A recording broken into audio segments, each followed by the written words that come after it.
You're like, she's going to talk about billing and coding. How am I going to keep you awake? So there's a little Socratic method involved in today's presentation. So if you looked at the agenda, you probably figured out that my name is Amanda Kimber. I work at the National Family Planning and Reproductive Health Association. So it's kind of a mouthful. We shorten ourselves up to NIFRA. One day we did a focus group a couple years ago to talk to people about what do they think about NIFRA, because it's a really long, weird name. They said, oh, we love what you do. Is it something related to like kidney disease, like nephritis, nephrology? Like, no, it's about birth control. And then we asked them what we should call ourselves instead, and they said, no, this makes sense. So we call ourselves NIFRA. So we're based in Washington, D.C., and that being said, I live in St. Paul, Minnesota. I work out of my apartment when I'm not on the road, hang out with my dog all day. I should have put pictures of her in the slides because it's super entertaining to watch her all day. So we're based in Washington, D.C. We do a lot of federal advocacy to make sure that there's public funding for family planning services, but I thankfully don't have to do that. I don't have to work with Congress. I go out and I do trainings like this all the time. So I'm on the road talking to people. Sometimes I'm on the road doing chart audits to see if folks' coding is right. Or I'll go and do trainings with the front desk staff to have conversations with patients about money. So kind of anything that's related to billing, coding, collections, anything like that, that's sort of what I do. So today I have got just a smorgasbord of information. So I know that there's a lot of different roles represented in the room today. So my hope is that every one of you gets at least a little bit of nugget of information to take away with you. Not everything might be applicable to everyone in the room because we've got these different types of roles represented, but my hope is that you've got something that you can take away that's applicable to your job, and then you said, oh, somebody else at my office might find that interesting. So before I get into it too much, I want to just let you know I don't have any disclosures to make. They want me to tell you that. And then today's agenda. We're going to talk very briefly about training, but mostly we're going to talk about forecasting and stocking and pricing and how to get reimbursed for methods and a little bit about coding. Typically when I do this, I'm talking a little bit more about LARC methods, but I want to be respectful of the fact that you all are providing different types of methods, and that might be new for a lot of you, so I'm going to try to talk about as many methods as possible. But my hope is that when you come out of this, you'll feel a little more confident of integrating contraceptive methods into your clinic from an administrative perspective. So before I get too far down, I want to get a little show of hands in the room to see what type of folks are in the room. So can you raise your hand if you work at an FQHC? All right, so we've got just a few FQHC folks in the room. All right, so are there folks who work at public health departments, like a county health department or a state health department? You both county? County and state? Oh, great, one of each. Okay, how about like a standalone, like OBGYN office or a primary care provider? No, Planned Parenthoods? What else? I've got a few people in the room. There weren't a lot of you. So what type of organization do you work for? This table. Clinic. You're a clinic, like a rural health clinic? So you're sort of doing primary care? Okay. So for the folks of you who are primary care, so you might be new to integrating family planning, are you providing any sort of family planning services on site? Is this sort of new to you all? Who is this new to? All right, so everyone's been doing family planning? Why'd you all come today then? No? Okay, well, so some of you've got some methods on site now, so who of you are stocking all those methods on site? Raise your hand if you've got IUDs, implants, pills, patches, rings in your clinic. Through your pharmacy. That's a great segue. Who's got a pharmacy on site? All right, so in that scenario, I'm going to pick on you all. You've got a pharmacy on site. Does a patient have to go, they see the clinician, then they go over to the pharmacy, they pick up the method, and if it's an IUD or an implant? That's in your clinic, in your exam room. Yes. Okay, great. All right, so that's sort of the goal I'm going to get at today, is try to figure out what your workflow is now, how we can help streamline it if you want to, and here's some tips for getting there.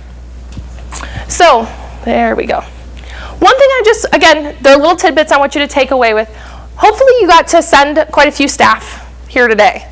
clinicians in the room, maybe in the next room over. You all might be sort of in an administrative role, or a CEO, or a center manager, or a medical assistant. You might have some folks back in the office, right? Who's got folks back in the office? Not everyone came today, right? Okay. So if you do have folks back in the office, just know there's resources out there for you to help them when you get back. So say you've got someone who might need additional training. Family Planning Elevate is probably going to be providing those trainings to you for the next couple of years. I'm going to pick on you for a second. For a couple of years. However, you've got some great resources online. So say someone needs to see an IUD training. You've got a video online. I'm putting this on the presentation for you, so you've got those links that you can take back to the office with you. Know that also the manufacturers offer method-specific training. So if you have the need for a LARC insertion training, the manufacturers are going to be able to provide that for you.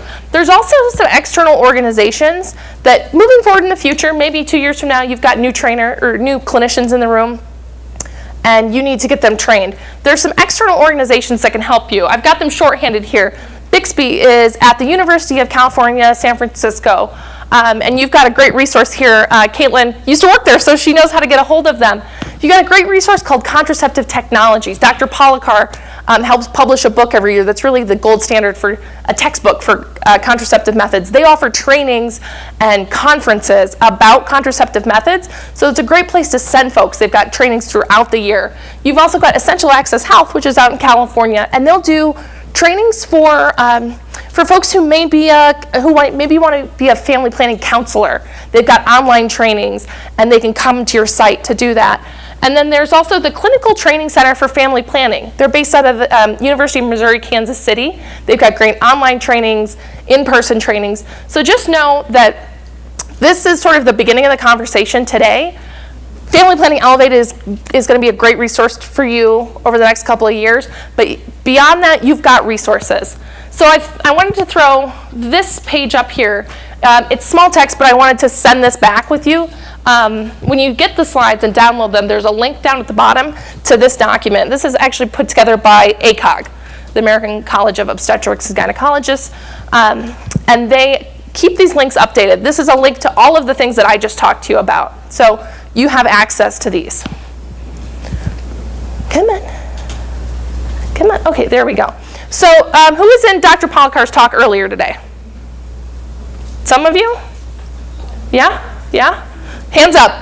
Hands up if you went to Dr. Polkar's training. Okay, so for most of you, you heard a lot about the methods already, so I don't want to spend too much time on them, but I got a couple of takeaways. So you heard about the implants already. There we go. My button's not working. A lot of people call it Nexplanon.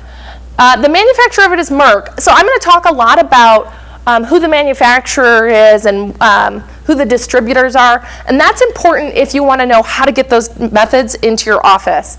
So Merck is a manufacturer of Nexplanon. That's who you're often going to contact if you need a training or if you need the device itself. You know that this is a 3-year efficacy rate. And for this, I don't think you've seen this yet today. CuraScript and Theracom are the distributors. I'm going to talk to you about a distributor versus a manufacturer, but this is essentially who's going to send the devices to you. Again, you don't need to know that today, but hopefully you take the slide deck back with you, and then you've got it in your office for when you need to know. Just a heads up, you probably have heard about this already, but if you want to order Nexplanons for your office, you have to have a trainer that has been, or a clinician who has been certified as being trained by Merck. That's actually required by the FDA. So if you say you've got one person trained on staff and that person leaves, you will not be able to order Nexplanon until you have a new clinician that's been trained by Merck. So important for you to remember as you're working through your administrative processes. There we go. This little clicker is, I think it's slowing down throughout the day. It's a little tired. All right, so you know about Paragard. The manufacturer of Paragard is Cooper Surgical. I think we've got some folks out from Cooper Surgical in the exhibit hall today. This was a recent change. It used to be Teva. So for folks of you who've had Paragard in your office for a while, you may have used to work with the Teva rep. Cooper Cooper Surgical acquired Paragard maybe last year or so. So if you need to make a new purchase, and you haven't done it in a while, just a heads up, you may need to check to make sure you're ordering from the right place. Come on. Come on. Where should I be pointing? So you already know about the efficacy length. The distributors are HD Smith and Anda. Again, these are the people who you're going to be ordering from. So we know we've got 2 types of levonorgestrel IUDs in 52 milligrams. Then we've got Bayer and we've got Liletta. Mirena and Liletta. Bayer makes Mirena, and they've got a lot of different distributors. So you probably